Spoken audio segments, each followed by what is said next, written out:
How to cut back euphorbia.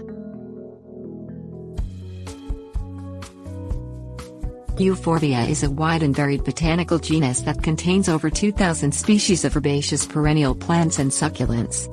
Also known as spurge plants, euphorbia grows successfully in subtropical, tropical and temperate climates with very little special care. Though euphorbia survives without regular pruning, light pruning throughout the growing season and a harsh end-of-season pruning results in a more manicured-looking landscape plant.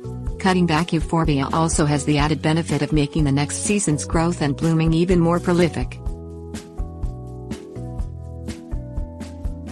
Things you will need: pruning shears or loppers, mild liquid soap, soft cloth, rubbing alcohol. Wash the blades of your pruning tools in warm, soapy water before cutting back the euphorbia to avoid spreading bacteria or fungus from previously pruned diseased plants.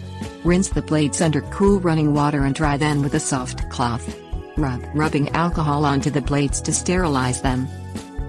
Examine the plant frequently during the growing season to identify problem foliage as soon as possible.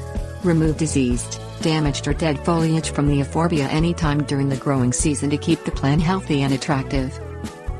Snip spent blossoms from the euphorbia after each blooming cycle to encourage the formation of another flush of flowers. Cut the euphorbia plant down to the ground in the fall to encourage more vigorous growth the following season. For best results, wait to cut back the plant until all of its shoots have completely yellowed. Make the pruning cuts at a 45-degree angle and cut through the euphorbia shoots as cleanly as possible. Tips: warnings.